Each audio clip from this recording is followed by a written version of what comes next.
My name is Joshua Sean Boggs, and this will be the testimony of Joshua Sean Boggs, as true and as accurate as me and the Lord can provide, because I don't do anything without Him. Take those spectacles off so I can read. I can't read up close with them on. What I'm going to do here is just read the testimony that I have written down. I wrote it down word for word, exactly the way it happened. Everything's 100% true. I'll read it just so I can have it, documented video, and then I'll go back and do separate videos covering different sections of it, elaborating further so you can have more understanding. The title of my testimony is Understanding the Beginning, but it's not just the beginning that we're understanding. It's my whole testimony. It's just the fact that God gave me a message that will be delivered through this testimony, which caused me to entitle it Understanding the Beginning. Alright. Love you, Father. Let's go. This is the testimony of Joshua Sean Boggs. Today is Christmas Eve, December 24th, 2021. Merry Christmas. Happy birthday, Jesus. Alright.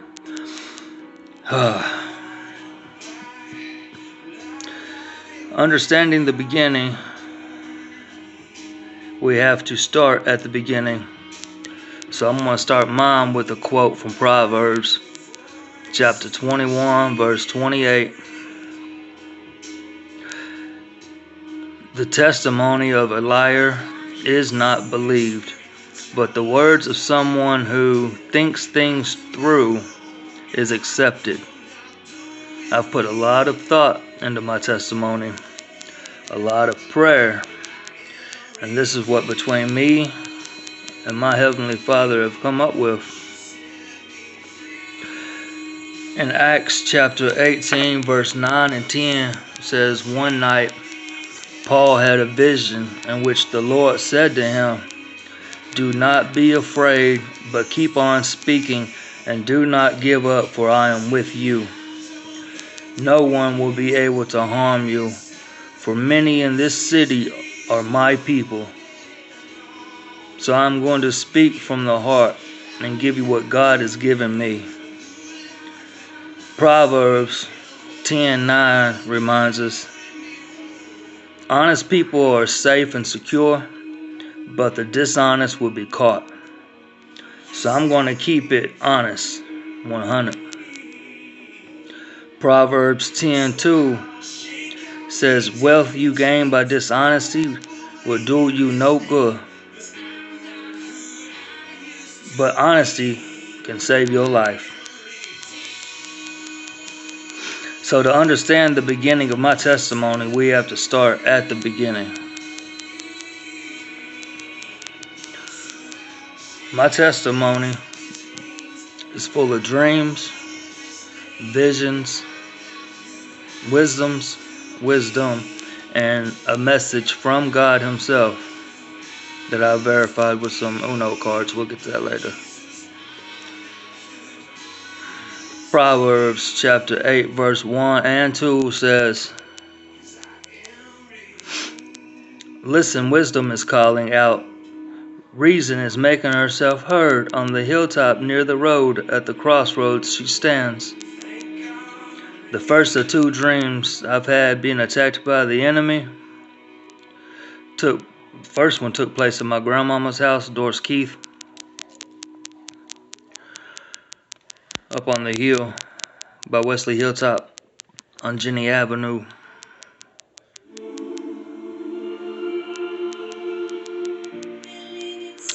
This dream I was being chased by serpents. The whole world was flooded with serpents everywhere. I tried running to get away from them. I went in the house to get away from them. They were everywhere. I went into the bathroom and tried to lock myself away from them. They were already there, coming out of the faucets and the drains. So I leave the house and go back outside, trying to escape this world of serpents, to find out that the world has already been covered with them. Snakes everywhere. So I run around the corner down to the side of the house, through the yard to the back of the woods. Thought maybe I could just hide, I don't know. But they were already coming up out the woods. I was surrounded. So I did a baseball slide on the ground to come to a stop. So it slowed me down to keep from running into them. And as I'm army crawling back up the little hill, back up toward the house, a king cobra drops down off the clothesline over to me. And just before this enemy bites me in my face, I wake up.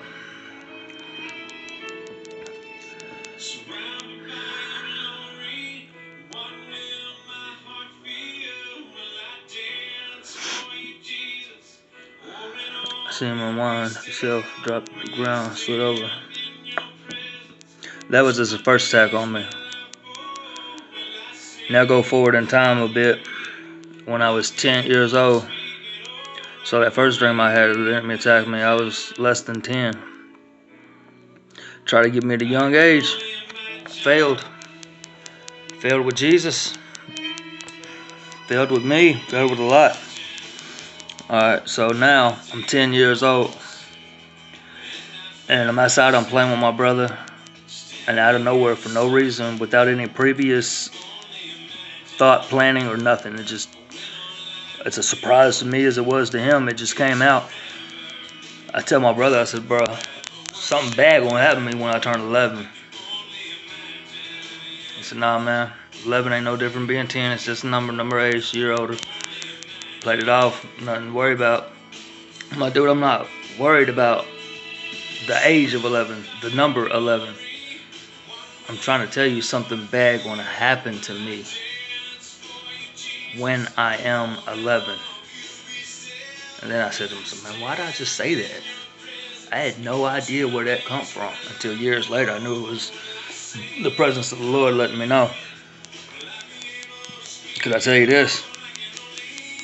7 months into my 11th year, I experienced such pain that I wish upon nobody.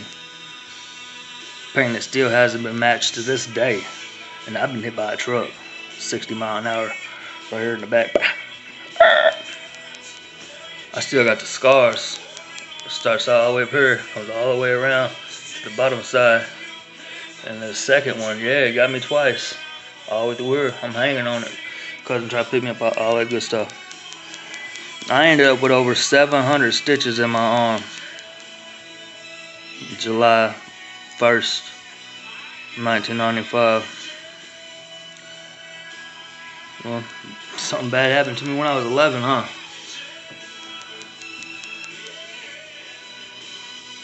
You can ask my brother Terry about that one, Terry Boyd. He'll verify that to you. Now, if you go in time just a little bit more,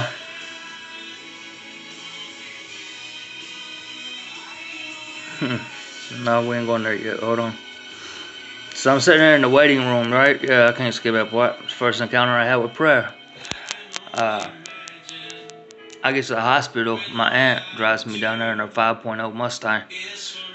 I told her to slow down. She didn't have to kill us before we got there. I'm sitting here in the waiting room, man. You see my scars? And they put me in the waiting room. Told me there was people ahead of me. I had to wait. My grandmama, she says, we need to pray to Jesus for help. We sat there, we prayed. And I can remember thinking to myself while she was praying that prayer has got to be important for me to be in the situation that I was in. To still take the time to reach out to Jesus, to call upon Jesus for prayer, for help.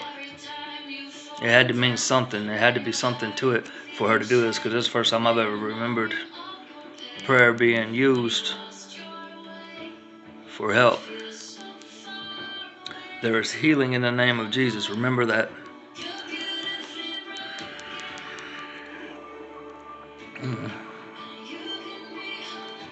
Alright, so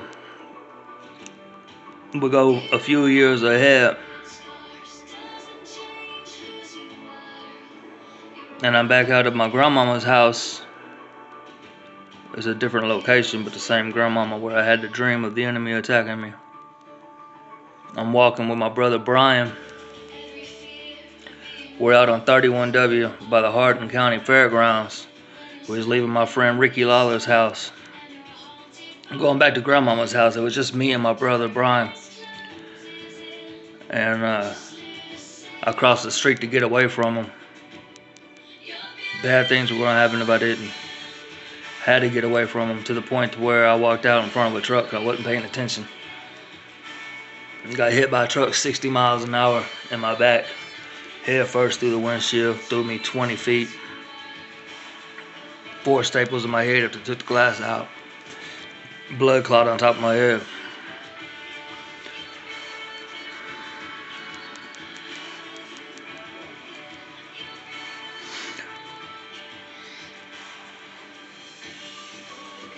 Laying there on that road in E-Town on 31W. A sweet old lady that I can't remember her name, but I'll never forget her face. She worked down there at Dolly Madison's bread store in front of the E-Town cemetery. Yeah, we went in there all the time. And after this, we went in there all the time just so I could say hi to her and check in on her. I think I took her a card one time. Yeah. Thank you card or something like that. I hope to meet you in heaven. I think that you really helped. I love you. Thank you. This lady, she said that she usually don't stop for situations like this. She sees an accident on the road. She don't stop. She don't pay no attention. I mean, she pays attention, she prays, but she don't stop. She don't make it a point to insert herself.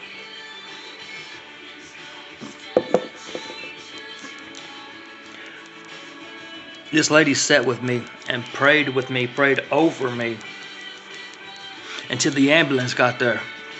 It just so happened the ambulance driver was a guy that had a kid that played football with me, so he was aware of who I was. We played football down at the middle school together. Chris Hall, it was his dad. Something got my nose irritated. Praise God.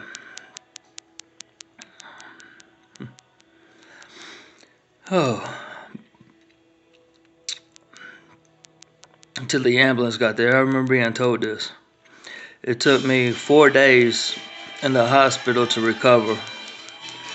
The first 2 days of the 4 that I was there, I was pretty much unconscious. I don't remember any of it. They say I was coming in and out, but I don't remember the whole 2 days.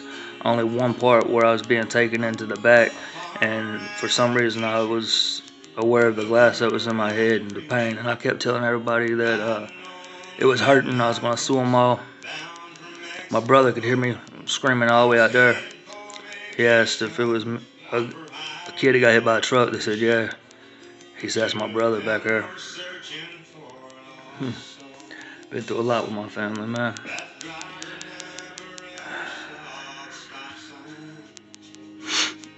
Alright, so anyhow.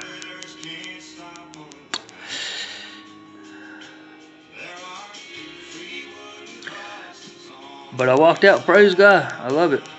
I'm still here today. And something my grandmother, Glenna Miller, can tell you. Her cousin, Frankie Lynn, told her she got a message from God telling her that God was sending his angels to keep death away from me, away from Cindy's middle child. Cindy's my mama. She's only got 3 children that I know of anyway. I'm just playing. I love you, mama. And I am her middle child, so the angels sending angels to keep death away from her middle child, which narrows down to me. Not afraid of death, never was, but since getting that, I really wasn't. I'll be in Jesus' house when I leave her.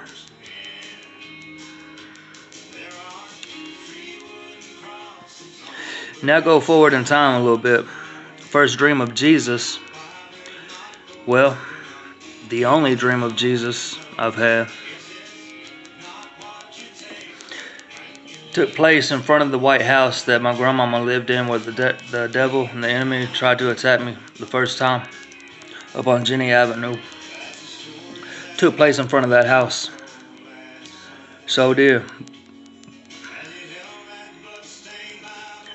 I'm standing there next to the road at the top of the little hill, as stated in Proverbs chapter 8, verse 1 and 2. Listen, wisdom is calling. I'm sorry. Being attacked by them and now trying to keep me from doing this, but we'll go through it because God's stronger. Wisdom is calling out.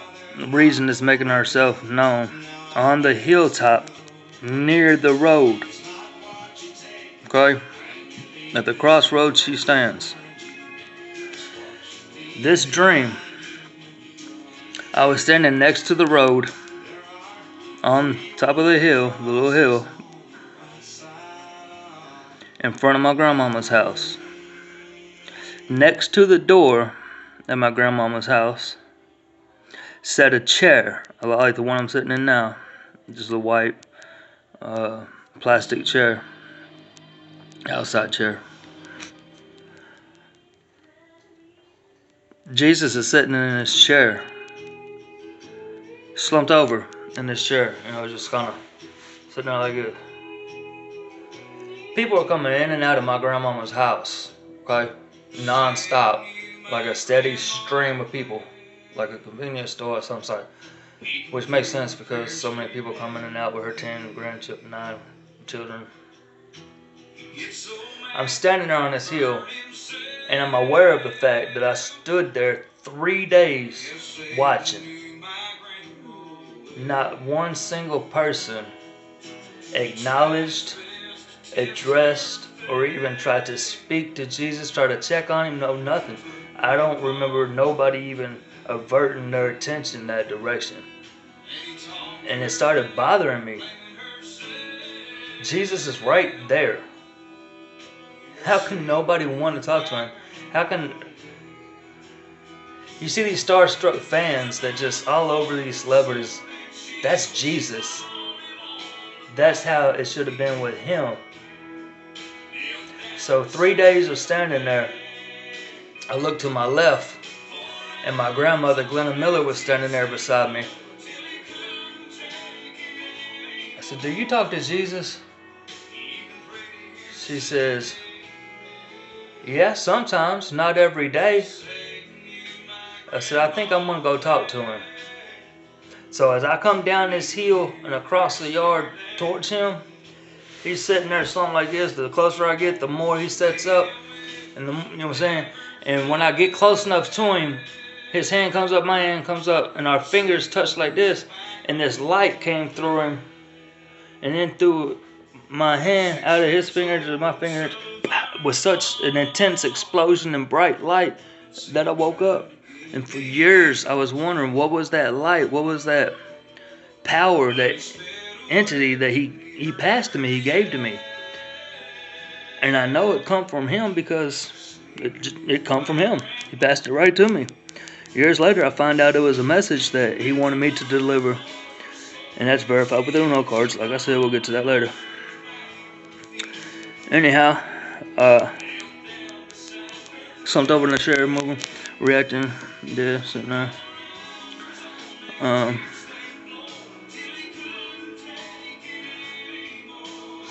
And then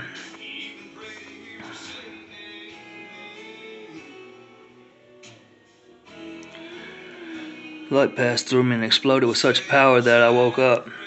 Job 33 verse 15 says, "At night, when men are asleep, God speaks in dreams and visions." This dream was the first time God spoke to me.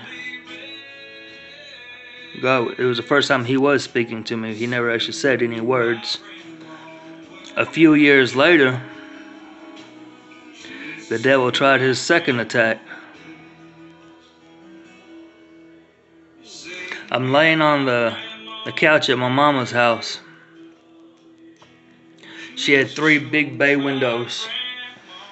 They're over the couch. And I'm laying here and I'm looking up here at these windows, just looking outside at the night sky, the stars. And I look down at the foot of the couch. There's this big grandfather clock, or this glass cabinet with all her shot glasses or something. One of the two was there because she's got both of them. One of them sitting there at the end, and the figure of the Undertaker, a wrestler, appears standing right there in front of it. And he kept telling me, "Put on my hat, put on my hat." And I said to him, "No, you represent the devil. You play a character that is the devil's favorite demon or whatever, hell's favorite demon or something. You got to do with the devil and you're representing him, and I will not put your hat on." So he tried to trick me and replace the hat with another hat and said, "Okay, I did away with that one. You can put this hat on." It's not. He's the father of lies. He can't tell you the truth. So I knew it was still the enemy's hat, and I did not put it on. I wouldn't. And I can remember being like paralyzed. I couldn't move. And I kind of look over to the left, and there's this demon dog standing there staring at me with these bright red eyes. And as dark as the room was and the night was, this dog was even darker and stood out from the night. You could tell that he was right there.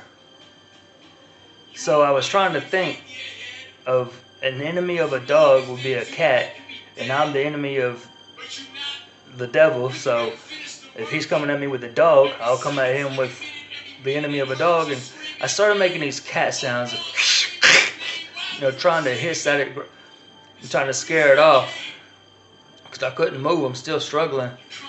And this dog takes this paw and it punches me right here in my face, my cheek. And it woke me up. The hat kind of floated over to me and tried to land on me, and I grabbed it and threw it, and that's when I noticed the dog sitting there. That's when I looked to the left. And he punches me in my cheek. And I wake up and I can still feel it. And I'm looking around. I smiled and kind of laughed. I said, "I still didn't put your hat on."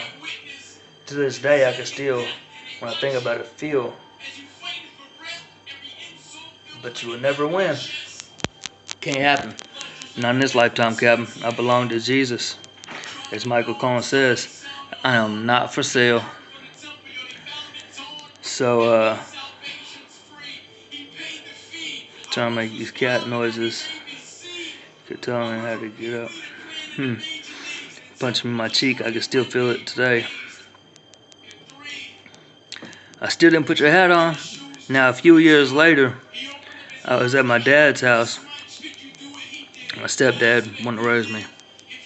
I was visiting him, smoking marijuana or whatever. Something I know we shouldn't have been doing. But that's what we're doing. That's what we're sitting there doing. And like I said, I'm going to keep it real. So, leaving nothing out. I may not be naked, but I am bare.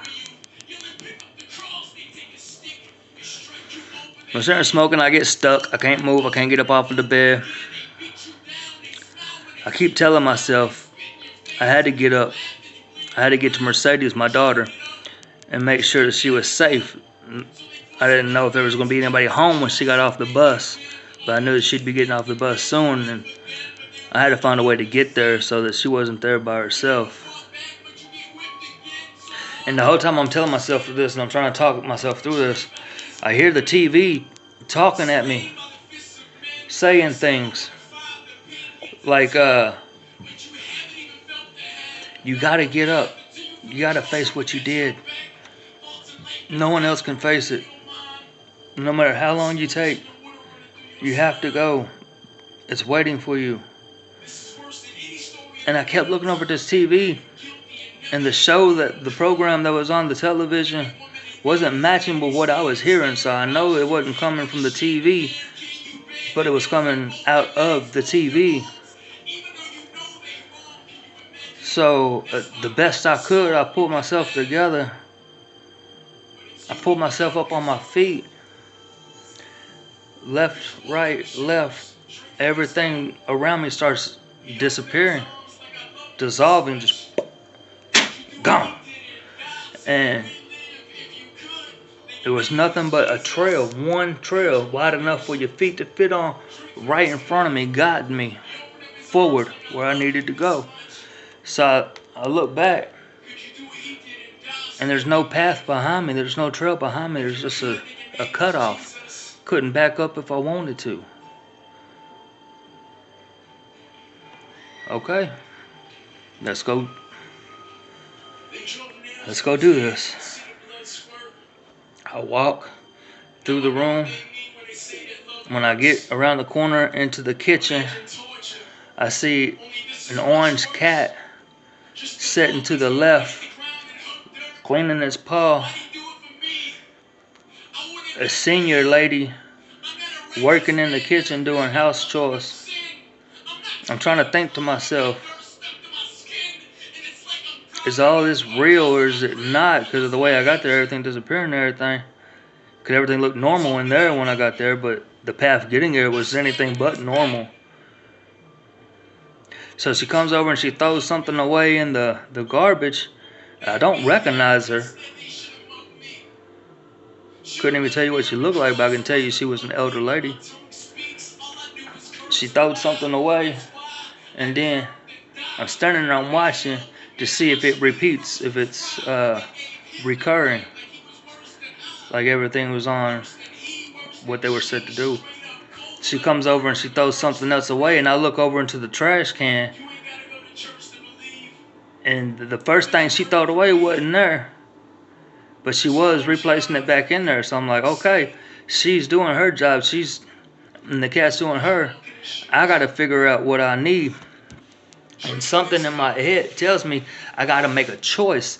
If I was to seek guidance, answers, where would I go to find those? Who am I turning to? Will I revert to the native side of me and seek the spirit world, ancestors, try to talk to the animals like they do or whatever? That's where the cat was, therefore I'm assuming. Or would I turn to the elder, the wise, who still didn't know all the answers? And that's what I told myself. I said, even if I was to go with them or them, can't neither one of them get me where I need to be. Ain't nobody gonna tell me the answers to the questions I have, because they don't have those answers. My questions wouldn't fit them. And then it clicked. It was like a light went off. Bugs Bunny, bing, a little spark light. I said, there's Jesus. Jesus is always an answer. I don't have to turn to that spirit world. I don't have to turn to the elder, the wise. I can ask Jesus. And when I said that, everything in there just gone, disappeared. Everything was black. And I can remember immediately begging to be forgiven. And I was being reminded that I was holding on to grudges and hard feelings and some forgiveness I needed to let go of. Sitting there and I'm begging, I'm telling him, look, I will let go of everything. I will not hold on to nothing. I let it all go. Can't take none of it with me no how. Be mad at nobody else for nothing. Please just let me come to heaven. I want to be in heaven with you. And they kept saying I had to let go of my phone, which my phone was in my hand just like so. And I couldn't get it out of my hand even through this whole transaction. It was locked. Someone was trying to hold it in my hand. It was like, no, you're going to keep yourself attached to this sinful world, because this is a direct line to any kind of sin you want to find. All kinds of stuff posted on the internet and social medias and stuff that isn't of God. And I needed to let go of that, get away from it. And as I'm sitting there going through all this, I hear the 4 sweetest words I've ever heard in my life. My Father, Jesus Christ, told me, you are my son.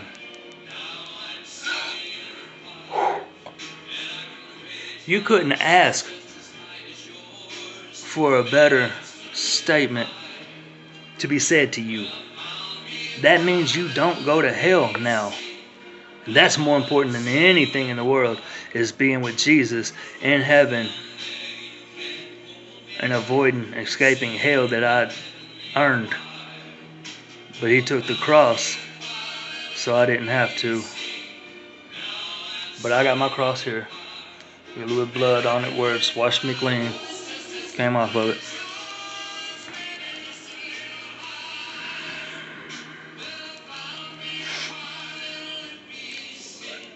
When he said that you are my son, I look up and there's so much white and light on this side and so much blackness and darkness on this side, and they were butted up right against each other, pushing back and forth, trying to get control, trying to conquer. My soul leaves my body and it goes straight up to this light, and it's right there in the front, and I can remember pushing out ahead of the line, trying to attack the enemy. I was so excited about being there and so happy for being forgiven for what I have done, that I was out here in front by myself, and the darkness started to overcome me and get over top of me and attack me. I said, no, I need to pull back and get in line with the rest of everybody. And when I did, we pushed the blackness back and it disappeared, and everything got so bright and my soul came back to my body with such force. The phone left my hand and hit the floor, and I snapped out of it. Everything just, I was reborn, I was fresh, I was new, I was redeemed. My Uncle Pat, he said, you alright? I said, yeah man, I just dropped my phone. Been down to pick it up. He said, it looked like you was about to fall on the floor. That was November 7th, 2017. My spiritual birthday. Thank you for saving my soul, Father. Thank you so much. I love you.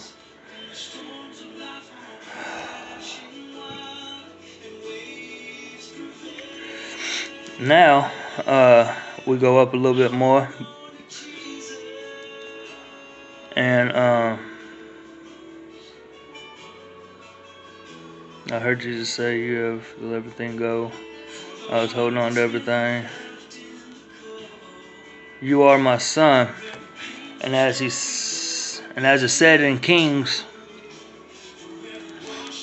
as said by the king in Psalms chapter 2 verse 7, I will announce, saying, the king what the Lord has declared. He said to me, you are my son. Today I have become your father.